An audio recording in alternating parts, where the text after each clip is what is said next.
This morning we are chatting with Mike Scott, who is the host of the Ghost of Historic La Crosse walking tour. Good morning, Mike. Hey, good morning.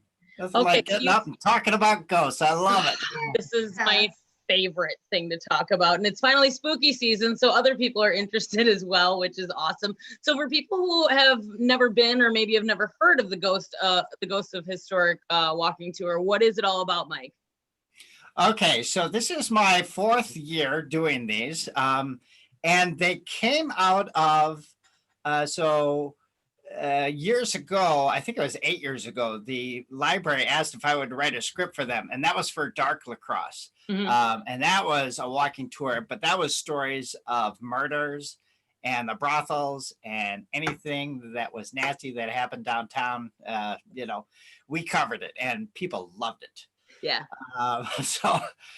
With the popularity of that and being a storyteller, and I've been a member of the Storytelling Guild here in La Crosse for many years, and so I knew of some ghost stories in the downtown. So 4 years ago, I went to the library and I said, "Hey, let's do a ghost walking tour, and it'll be a fundraiser for the library." So we kicked it off, and initially I was very ambitious. I did 2 tours a night, 5 nights a week. So, I mean, I really put in the miles. But we've kind of trimmed that. I now only do 1 tour a night. And now with COVID, I didn't do them all summer long like I have in the past. And I'm only focused on September, October, which is ghost season. So. Right. So they're every Friday and Saturday night starting at 8 o'clock. And you guys meet in Riverside Park right by the Visitors Bureau, right? Yes, yeah, you'll see my sign there. And if you make your way to the website, it's going to say reservations are required, but that's not true anymore. I take all comers, and so you just have to show up. You can pay when you get there, cash or Venmo also as well. And the tour takes about an hour and 10 minutes, and we walk just shy of 1 mile. Okay. And I am very conscious of our spacing. So at this time, so I have picked out spots where people can really spread out, and then I have a portable amplification, a thing that goes right on my belt with a little headset, and so Cool. So the volume people can hear all right, and it's been working out great. And it's like $10, right? $10 a person, yes. And again, and part of that goes back to the public library. So nice. Good cause. So, okay, what if it rains? Like, do you still do it? I still go, yes. I'm one of those, there's no bad weather, just bad gear. And as a matter of fact, one of my favorite tours, now, if there is lightning, I have to cancel. Great. But if it's just raining hard, I will go. And I'll never, was last year I had a mother and a son, a teenage son, and it was pouring rain, but there was no thunder, no lightning. So, and I said, "Hey, if you guys are willing to do it, I'm game." So it was a lot of fun. Makes it even scarier, maybe. Yeah. It does, yes. So we don't want to spoil it for anyone that's going on the tour, but can you tell us like a couple of your favorite little ghost story gems? Oh, absolutely. Absolutely. So, well, there are 4 different types of ghosts. And if you go on a ghost tour, no matter where in the world, you're going to hear stories about these 4 different kinds. So the first kind is an orb. And you don't see those live, but if you are taking photographs, people will capture them. And I have seen photographs of orbs at our first stop, which is the railroad bridge, the bike path, the bridge that goes across the La Crosse River just to the north of Riverside Park. On the other end of that, there's nothing, just the bike path and some woods at this point. But that is the oldest, most well-documented haunted area in the city of La Crosse. Cool. So if the listening audiences want a cheap, fun, cheap thrill, just walk through that area at night. I guarantee you will be creeped out in that area. So But it's quite interesting. You know, all the way back to 1862, they were talking about people seeing, ghosts down there. And several different newspapers reported on those happenings down there. So it's real interesting. So you have your orbs, and then you have the ectoplasmic mist, which is a mist, and that mist can be white, gray, black. And we have an example of that. Digger's Sting restaurant is reportedly haunted by its former owner. The ghost comes up from the basement, this mist, it floats into the kitchen. It then goes into the dining area and then enters a doorway, which would have been his office. It was Victor Schaff was his name. So people have seen this mist move through the restaurant. Also, there's, when you go in the restaurant, just to the left, there's a coat rack and they have some metal hangers.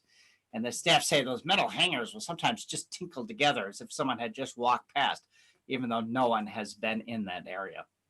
Oh my. So you have your mist, and then the most common type of ghost is the poltergeist.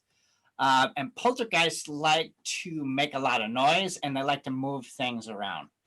And we have many examples of that as well. So the ghost at Dell's Bar is a poltergeist and likes to knock 3 times. There are several stories of him knocking or banging things 3 times in succession. I talked with a bartender there, and she told me she was closing by herself one night. And the whole staff told me, everyone tries to avoid that. No one wants to close Dell's by themselves. I wouldn't either. But she had just come up from the basement, and as she reached the top of the steps, the cooler behind the bar where they keep the canned beer, she said the cover opened and closed, banging very loudly 3 times. She told me she was so freaked out that she grabbed the keys and just went outside and locked both exterior doors. And then she told me as she was turning the key to the front door, it dawned on her that her car keys were still inside. Oh no! But she said she did not have the courage to go back and get them. So she ended up walking home that night. Oh my gosh. So, that's been the interesting part of this, is not only, going into the archives and old newspaper accounts, but then, I did a ton of interviews, and I interviewed people who own businesses and bartenders and waitstaff. And I have to tell you, everyone that I talked to, I never got a sense they're just telling me a story, just to tell me a story. No, you could tell these people had experienced something, and they were quite serious about it. So it was, I love hearing the ghost stories. And then, okay, so then you have your poltergeist. Oh, the Bodega Ghosts, probably our most famous ghost, is a poltergeist as well. That is the ghost of Paul Malum, who used to own the tavern. And Paul was a little type A, and he doesn't like you moving things or changing things. So I've been told by the staff at the bodega, if you hang something on the wall, no matter how well you've hung it, it's going to be on the floor by morning, because Paul does not like changes. And then the most rare type of ghost is a full apparition. And that is someone they can look like a real person. You can talk to them, even touch them sometimes. Sometimes they can emit an odor like a perfume or a cigar smoke as well. So, I mean, you think you're talking to seeing a real person. We have a couple examples of that. There is a ghost at the Freight House. And usually the sightings center around the upstairs restrooms on the 2nd floor. And if you've been up in that area. So if you go up the stairs at the Freight House, they have some overflow seating. There's a small bar up there. And then there's 2 restrooms right there. And so most of the sightings of ghosts have been around those restrooms there. And so this was years ago. There were 2 UWL students who were on the cleaning crew, and it was like 3 o'clock in the morning. They had been the only two people in the building for a very long time. Apparently they like to crank music really, really loud when they work. And they said, over their loud music, they heard a voice behind them say, "Daddy." And they turned around, and there was a little girl standing in the doorway. And she was about 8 years old, and she was wearing a white dress. And both of them saw them very, very clearly. But when their eyes kind of met hers, she took a step back, and then that bathroom door slowly closed. Well, when these guys stopped freaking out, they went through the entire restaurant and found nothing. And then John, the manager, John Erickson, told me that on Monday they both called and quit. And then they never came back. Apparitions of children are creepier than any other kind of ghost. I don't think I would be still there either. I got to be honest. I don't think I would. Oh my God. And there has been a sighting of an apparition of this, and some people think it's the same girl, but at the warehouse on Pearl Street, we've heard stories of, again, a little girl, 8 years old, white dress. So some people wonder, well, maybe it's the same girl. And then we have another example of a full apparition. So it used to be a toy store. It's across from the Radisson. It has the black and white awning on it, so it's vacant right now. But it was recently a toy store.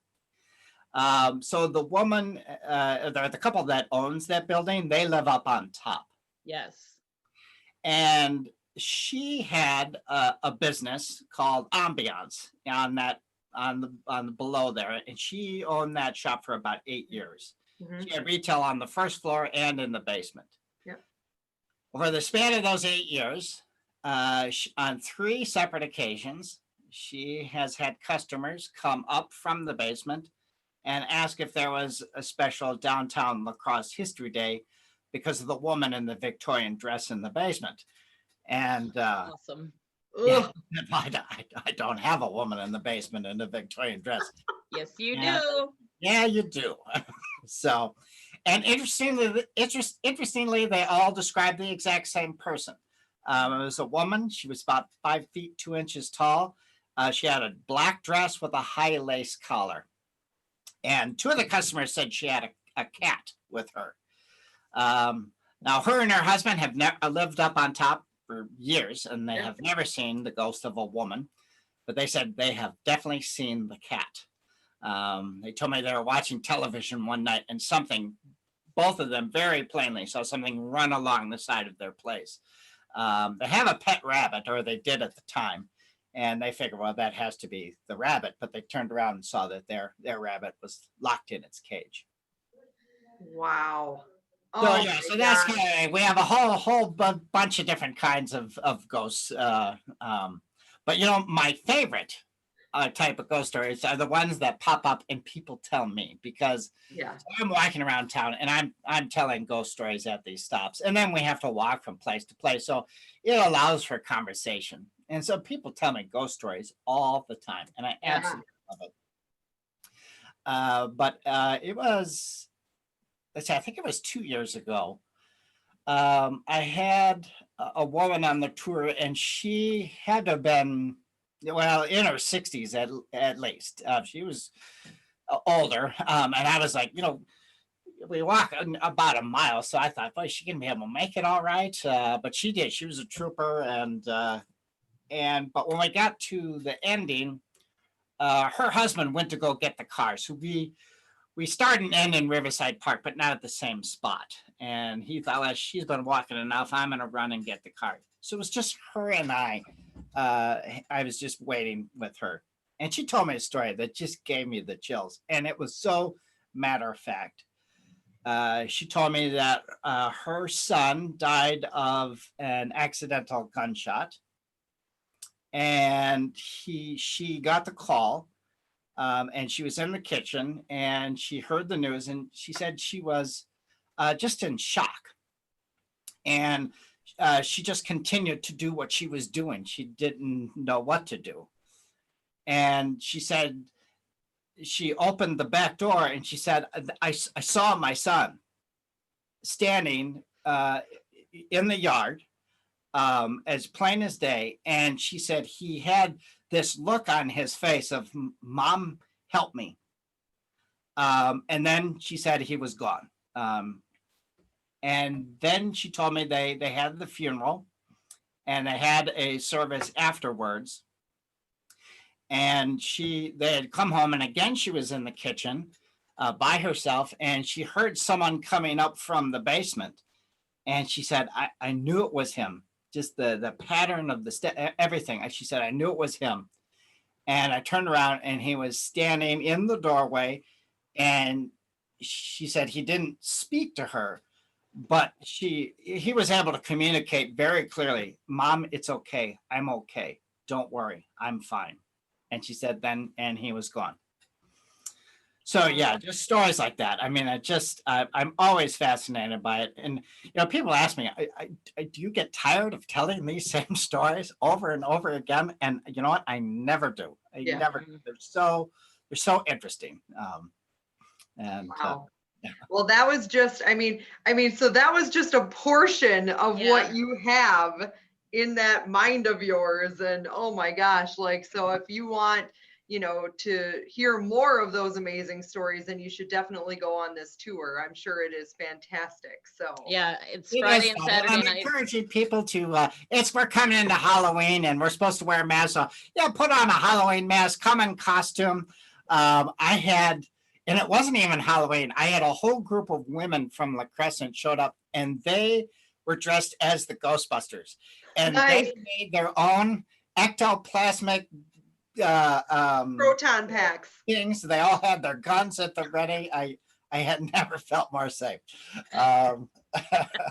So and I encourage also, dogs are welcome. We're outside. We don't go in at any time. So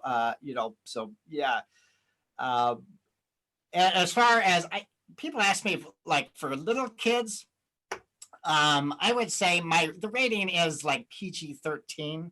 Yeah. There's some spooky stuff that a young child might, but it's your discretion. If you're a little guy or girl can handle it and you think they'll just fine, then bring them along. So. Awesome. So it's every Friday and Saturday night meeting in Riverside Park for the Ghosts of Historic Lacrosse tours. You can get all the info on the Buzz blog, on the Z93 Lacrosse app, and at z933.com. Thanks for joining us, Mike. Yes, and I will mention they stop Halloween night, so that'll be the last one, and I will be back next summer, hopefully for the whole summer again, like we have in the past. So I'd love to see you.